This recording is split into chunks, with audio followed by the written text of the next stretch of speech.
मेरी बेटा ने जो मेरे साथ मिलकर ऐसी काम किया कि अभी तक ऐसी काम अभी कोई भी नहीं किया था।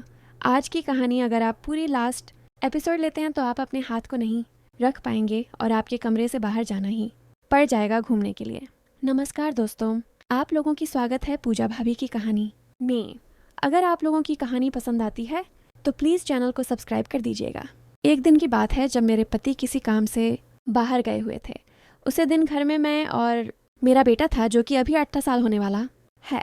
अभी वह बीए एग्ज़ाम देने घर पर रहकर ही दे रहा था। जब वह एग्ज़ाम देने के लिए तैयार हो रहा था तब मैं एक बात कई दिनों से नोटिस कर रही थी। वह जब भी नहाने के ले जाता था वह कम से कम आधा घंटा तक उसी में लगा दे रहा था। फिर मैं एक दिन सोची कि रुको ज़रा, मैं देखती हूँ कि मेरा बेटा करता क्या है।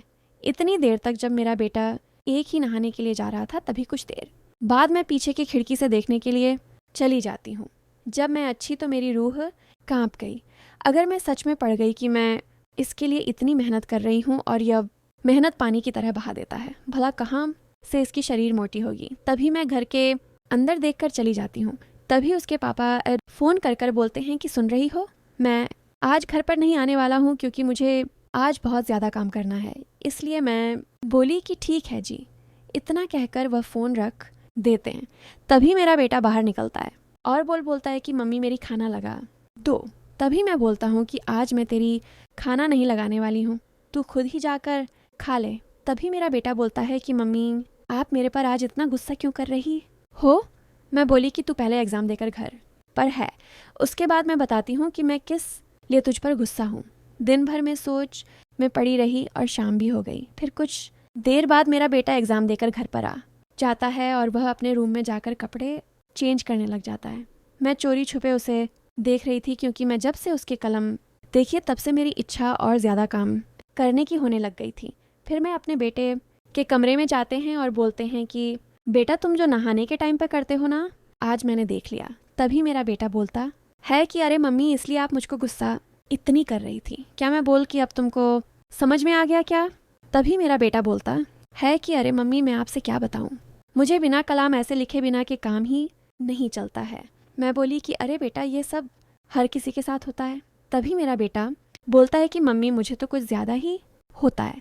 तभी मेरी मम्मी बोलती है कि अभी तक तूने अपनी कलम से किसी को ढंग से काम नहीं किया है ना, इसलिए और एक बार किसी के साथ काम कर लेगा ना अपनी कलम से तो अब कि अरे मम्मी मैं करूँगा किसके साथ?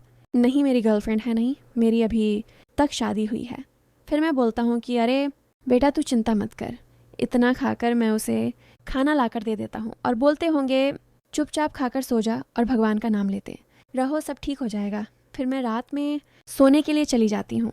रात के लगभग 11 बजे गई थी। अब मेरे पति की बहुत ज़्यादा याद आने लग गई थी क्योंकि वह रात को मेरे साथ प्यार करे बिना नहीं सो पा रहे थे।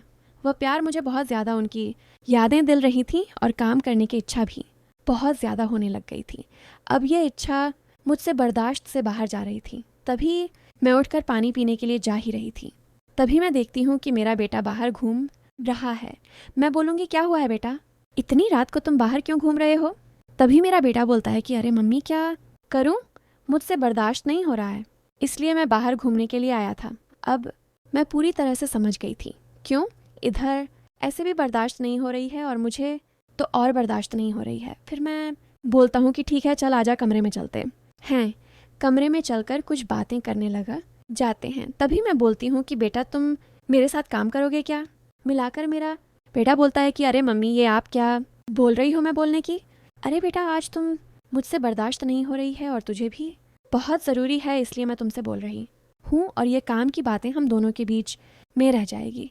तभी मैं अपनी मम्मी के साथ काम करने लग जाता हूँ और सही में बोल रहा हूँ।